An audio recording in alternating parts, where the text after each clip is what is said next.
Buenas tardes y bienvenidos todos a estas jornadas de ciencia y cristianismo que por cuarto año consecutivo podemos celebrar en este magnífico escenario que generosamente nos brinda Caja Burgos, además de ser la institución que corre con los gastos de la divulgación de las mismas jornadas mediante la publicación de ese atractivo tríptico que supongo que tenéis en vuestras manos. Siempre es de agradecer el interés de Caja Burgos por los proyectos culturales de la Facultad de Teología del Norte de España, en su sede de Burgos, y siempre es de agradecer el apoyo económico con el que hemos contado en todos esos proyectos.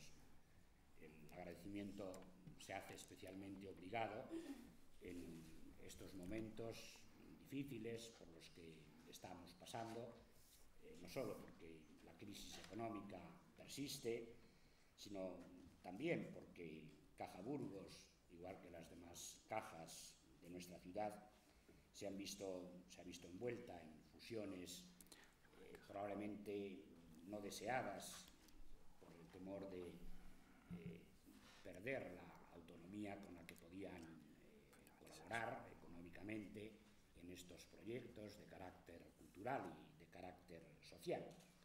Por tanto, por parte de la Facultad de Teología encargada de la organización de estas jornadas, gracias sinceras a Caja Burgos y gracias igualmente a todas las demás instituciones que están detrás de dichas jornadas con su impulso y con su apoyo humano. Quisiera destacar sobre todo el apoyo recibido desde la Vicaría de Cultura y Sociedad del Arzobispado de Burgos y el estímulo incondicional del propio Arzobispo de Burgos, don Francisco Gilellín, aquí presente, que siempre ha manifestado un enorme interés personal por la continuidad de este diálogo entre razón y fe, entre ciencia y cristianismo. Bienvenidos todos y gracias de antemano por vuestra presencia y participación. Espero que el tema de este año satisfaga plenamente vuestras expectativas. En ese tríptico que tenéis a vuestra disposición encontraréis el título global de estas jornadas: Cerebro, Libertad y Espiritualidad, igual que el título específico de cada intervención, con una amplia reseña de los tres conferenciantes que vamos a tener el placer de escuchar. Entre nosotros se encuentra, a mi derecha, don Francisco Mora Teruel, que nos hablará de cómo funciona el cerebro desde una perspectiva estrictamente científica, desde un planteamiento científico. Bienvenido, don Francisco, y muchísimas gracias por haber aceptado nuestra invitación. En los días sucesivos se pasará de la ciencia en sentido estricto al plano de la filosofía y al plano de la teología. El tema escogido este año, el tema del cerebro humano, se hacía ineludible después de haber abordado en los años precedentes el tema del origen del universo, el tema del origen de la vida y del origen de la vida humana. A decir de los expertos, la complejidad de la vida humana, en la que ya Demócrito, uno de los 7 sabios de la antigüedad griega, veía la complejidad de todo el universo, definiendo al hombre como un microcosmos, queda especialmente reflejada esa complejidad en el cerebro, en la complejidad del cerebro. Los 100 millones de neuronas que componen nuestro cerebro, análogas a las estrellas de la Vía Láctea, hacen efectivamente del cerebro humano un verdadero microcosmos, con la particularidad de que en él, los se debaten únicamente cuestiones fisiológicas y biológicas, sino que emergen también interrogantes múltiples desde el punto de vista filosófico y teológico. Podéis constatarlo a lo largo de estos 3 días. Yo quisiera terminar este saludo expresando mi más profundo deseo de que ciencia y cristianismo, razón y fe encuentren siempre caminos de diálogo abierto y sincero que redundará en abundantes frutos para ambas partes. Como subrayaba en una ocasión el beato Juan Pablo II, que dentro de unos días será canonizado, dirigiéndose al director del Observatorio Astronómico Vaticano, en una carta decía estas palabras: el diálogo entre ciencia y fe tiene que continuar y progresar en profundidad y amplitud. En este proceso tenemos que superar toda tendencia regresiva que conduzca hacia formas de reduccionismo unilateral, de miedo y de autoaislamiento. Lo que es absolutamente importante es que cada disciplina siga enriqueciendo, nutriendo y provocando a la otra a ser plenamente lo que debe ser y contribuyendo a nuestra visión de lo que somos y hacia dónde vamos.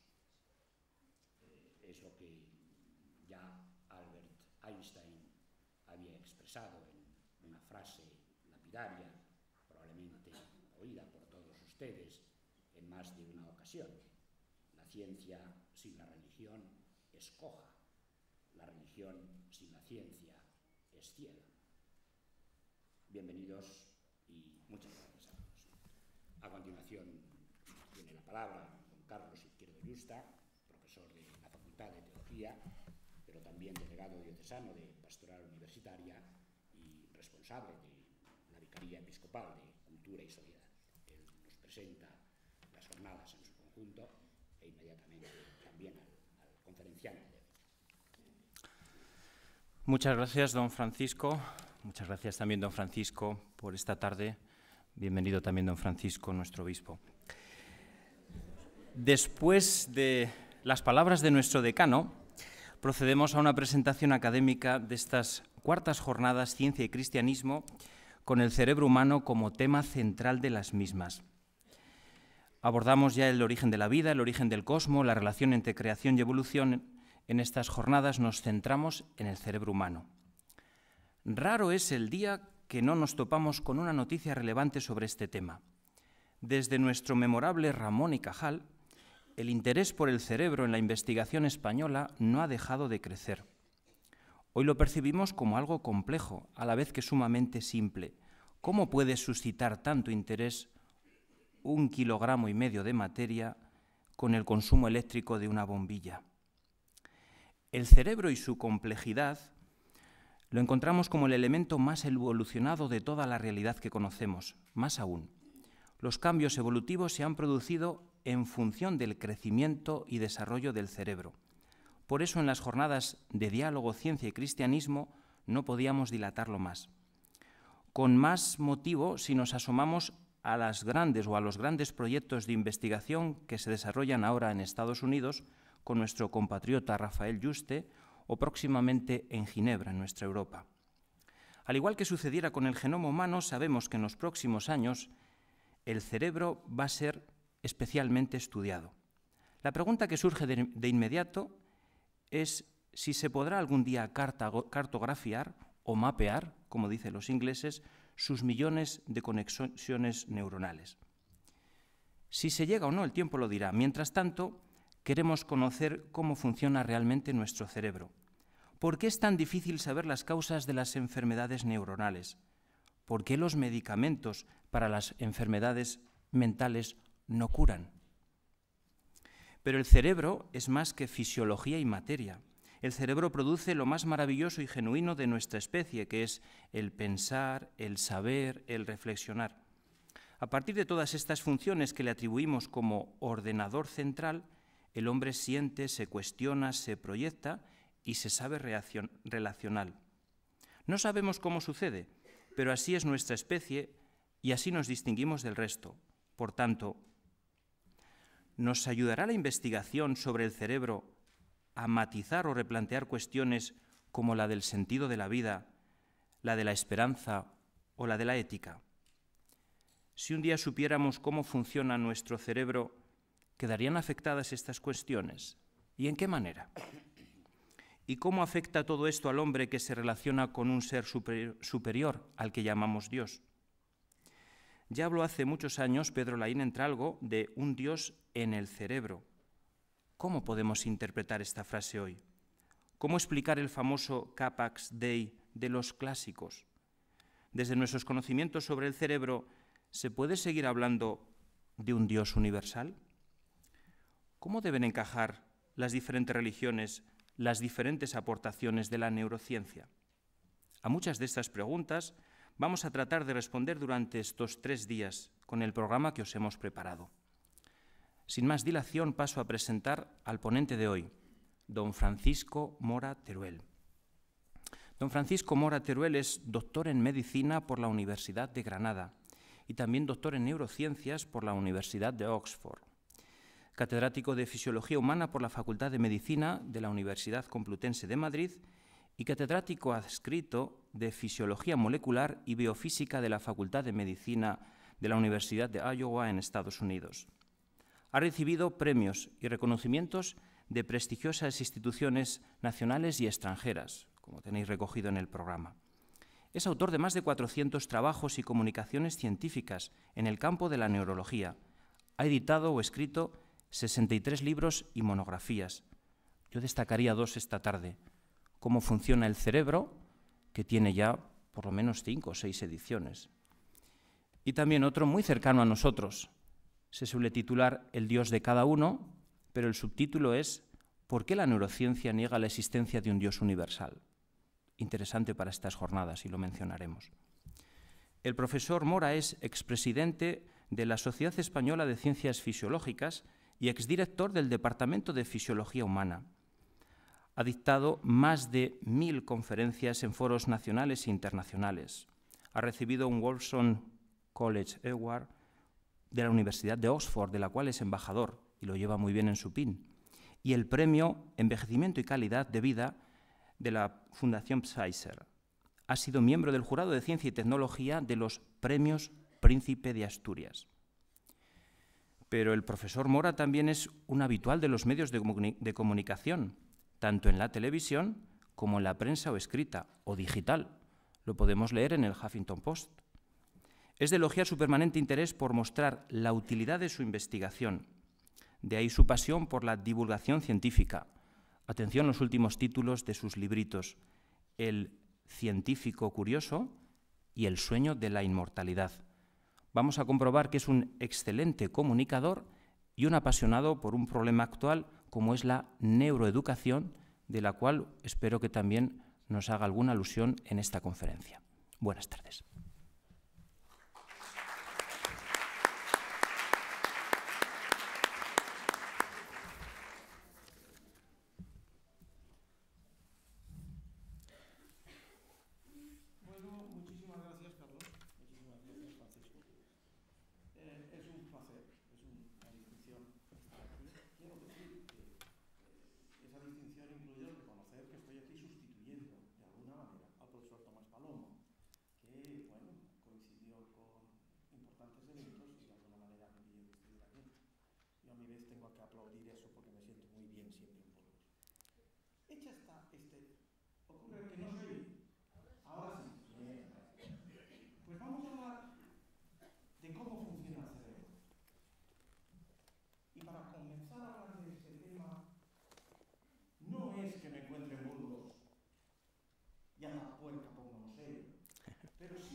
un gran evolucionista que se llamaba Theodosius de Banzi,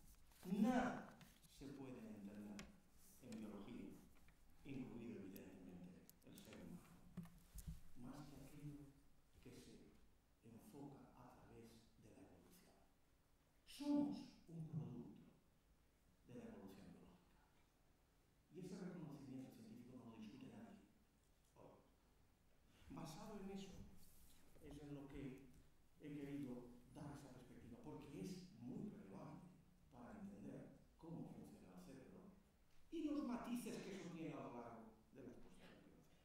Muchos de ustedes saben que nosotros procedemos de un largo proceso que podemos arrancar en el Australopithecus, particularmente el africano, y saber, como ha matizado Carlos, que de 400-460 centímetros cúbicos o gramos que tiene el peso del cerebro del australopithecino, que es aproximadamente un poco menos del chimpancé, nosotros hemos alcanzado los 1.400, 1.400, 1.500, 1 kilo de peso de cerebro.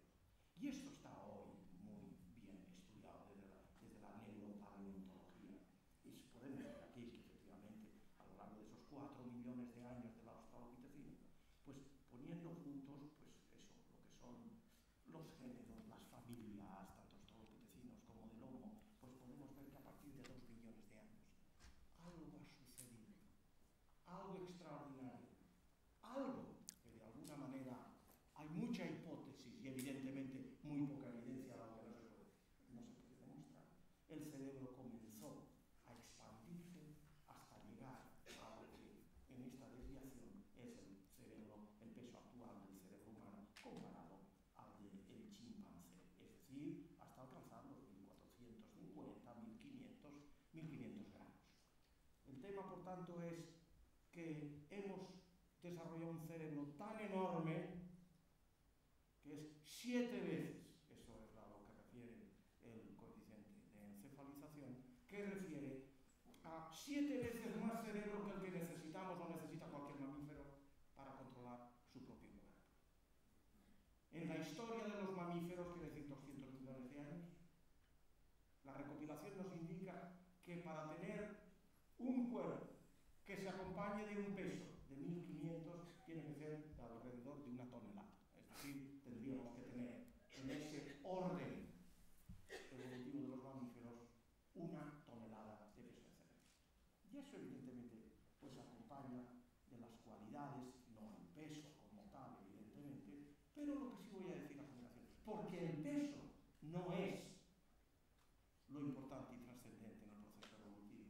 Lo que es importante y trascendente es que ha habido, a lo largo de esos 4 millones de años, reducciones de algunas áreas cerebrales, expansiones de otras áreas cerebrales, desarrollo asincrónico como ha sido la corteza orbitofrontal, tan trascendente para entender en el ser humano que son valores y que son normas, y desde luego la reorganización asimétrica entre cerebro derecho y cerebro izquierdo, particularmente en el izquierdo, con el área de Broca que constituye una protrusión en nuestro cerebro izquierdo. No en todos, nada hay igual en ningún cerebro de los 7.000 millones de seres humanos que pueblan la Tierra. La gran diversidad junto a la complejidad es lo que preside el cerebro humano. Todos somos diferentes, no en la nariz y en la oreja que sí, sino en nuestros cerebros. Por eso no sentimos lo que los otros sienten, ni conocemos bien lo que los otros piensan, más allá que por una aproximación empática, que se nos señala el tema del que podríamos hablar hoy. Y esas reducciones, esas expansiones, pues han ocurrido, solamente como ejemplo, esta es una visión lateral de nuestro cerebro con las famosas áreas de Brodmann, y entonces pues vemos que el área 17 visual primaria es muy pequeñita, comparada a estas áreas que son las 5 y las 7, enormes, a lo largo del proceso evolutivo, estas áreas que tienen que ver en parte con conciencia y polisensorialidad han ido empujando a esa área visual primaria, que si viéramos aquí, y eso es evidente que no es el tiempo ni el momento, en un chimpancé la tienen, la 17, aquí tan pequeñita la tienen expandida. Por ejemplo, en la corteza orbitofrontal, la que verían ustedes si yo me pongo boca arriba con mi cerebro, esta área, la frontopolar, que es la 10, es 6.6 más grande en el ser humano que en nuestro próximo pariente, que es el chimpancé, sea el bonobo, sea el troglodita, da igual, 6.6. Y eso tiene que ver esta área, no con funciones que alberga. La moderna neurociencia ya nos dice que no hay locus para las funciones superiores. En nuestros códigos, y lo podemos discutir después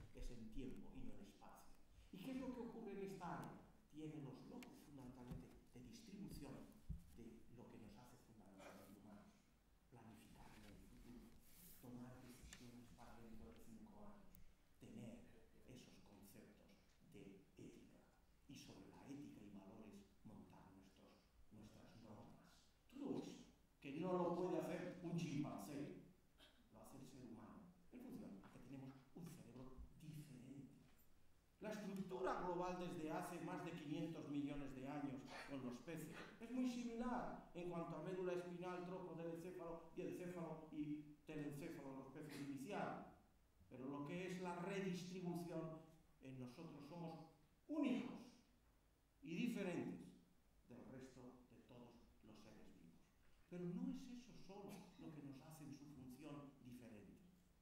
Lo que nos hace diferente verdaderamente es el suceso ocurrido hace unos 6 millones de años, que significa que nacemos con un cerebro exactamente igual o muy parecido al del chimpancé, 350 gramos. Solo que el chimpancé se conforma en el medio ambiente tras nacer en un 20%, mientras que el ser humano lo hace en un 70-75%. ¿Qué quiere decir?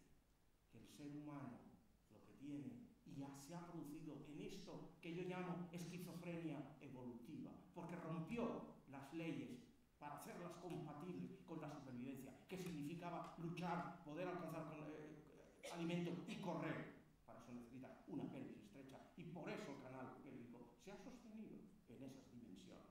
Hemos crecido después. Ha permitido nuestra inteligencia soberana en relaciones humanas y en relación con todo lo que vemos y tocamos en el mundo. Que significa que absorbemos transformando nuestro cerebro. La física, la química, la anatomía, la fisiología, la conducta, todo transformado en función a lo que aprendemos del mundo directo. No como el chimpancé, que hace que casi todo ello ha sido ya hecho dentro. Y esto no añade más que eso. Con el cerebro del chimpancé, el 65% ya viene hecho de factura. En el del humano, solo el 25%. El resto es interaccionar con el mundo. Por eso somos más capaces, junto a la capacidad hecha por lo que es el hardware, la evolución anatómica del propio cerebro. ¿Qué es el cerebro? Y dejamos eso ya para la discusión. Ya está bien de tapuerca. Lo dejamos ya aquí. Y pasamos a lo que funcionalmente queremos, que de hecho haremos mención a lo que vamos a decir. El cerebro es eso, 1500 gramos. 1500 gramos que pueden tener hasta 500 células o neuronas diferentes, sin contar los astrocitos. Y el estimado más reciente es 85.000 millones. El estimado de cifra regular, como Francisco lo ha mencionado, es 100.000 millones de neuronas. Bien, entender el funcionamiento es lo que también ha mencionado Francisco con los nuevos proyectos, que al final, si nos da tiempo, mencionamos algo, es analizar el ser humano desde la conducta. La conducta significa el funcionamiento del cerebro. El funcionamiento del cerebro está en base a circuitos y redes neuronales que codifican para funciones específicas. ¿Hechas de qué? De neuronas, de células únicas. Células que contienen los microcircuitos en cuanto a códigos de sus dendritas y la transmisión de información entre neuronas. La unidad de esos microcircuitos son las sinapsis, y de las sinapsis pasamos al enorme tráfico molecular que tiene. Entender todo eso es empezar a entender cómo funciona el cerebro. Evidentemente, solo una visión muy amplia nos puede permitir que ustedes no se cansen, incluso yo mismo. La cuestión es que también nos interesa, al análisis que voy a hacer, saber las distancias entre estos elementos, porque la distancia es fundamental a la hora de poder entender por qué las tecnologías que hemos utilizado hasta ahora no nos han permitido entender gran parte, si no todo, de cómo funciona el cerebro. Y esto es desde el metro hasta los AMSO, la décima de nanómetro. Es decir, desde el cerebro, no el cerebro, sino el cerebro más la médula espinal, evidentemente, sistemas, mapas, redes, neuronas, sinapsis y moléculas. Eso es lo que yo quiero trabajar aquí mínimamente. La célula neuronal es la base de todo lo demás. Hasta ahora, hasta hace muy poco, caramba con cajado. Pues pensaba que sí, él fue el que realmente identificó la neurona como unidad frente a Golgi. Y Sherrington fue el que después a esas unidades sustentables le llamó sinapsis. Porque es una célula que es un computador decir, para hablar de complejidad, que de 100.000 millones, una es tan complejo el sistema que tiene códigos propios de funcionamiento. Las aferencias que le vienen a los puntitos de conexión son otros tremendos y complejos ordenadores, y la propia neurona lo que al final hace es computar, o si quieren ustedes sumatoria infinita, o si quieren ustedes integración de todo, acorde al director de orquesta que es la propia célula. Eso ya habla de una dimensión que a veces hasta en los proyectos actuales se escapa. Es del conjunto de esas células, pero que es las redes neuronales que emergen funciones específicas, infinitas funciones específicas. Pero lo que se nos olvida cuando se habla de todo esto, antes, estas células son plasticidad en esencia, que significa que a medida que le das una información cambia. Eso es ser plástico. Cada información que reciben por neurotransmisores se lo dicen al jefe, que es el núcleo, y el núcleo es capaz de sintetizar proteínas que transforman los contactos sinápticos por los que codifican funciones. Es eternamente cambiante. Por eso se te escapa de las manos en ciencia todo aquello que cambia constantemente, que no lo fijas, como hizo Cajal. Esto es esto y aquí va allí, y pudo su poderosa intuición ver leyes universales. Pero cuando empezamos a ver que todo esto cambia constantemente, cada segundo, que cuando usted se va a dormir desaparecen todos los receptores de muchas áreas del cerebro, y cuando despierta usted por la mañana, de nuevo algunos aparecen otra vez y otros no. O cuando usted hace lo que usted quiera en la vida, como es lo que nos demuestra la epigenética hoy, que lo que usted haga va a repercutir en todos los demás, y sobre todo en sus propios hijos. Darwin no hablaba ni sabía que existía la epigenética, la transmisión hereditaria de lo que yo hago transformando mis genes que van a mis hijos. Y eso revolucionará el mundo. Bien, los astrocitos. Hasta ahora, células de pegamento. No, los astrocitos, señores, es células no estáticas, sino que conforman parte de la funcionalidad de las conexiones sinápticas.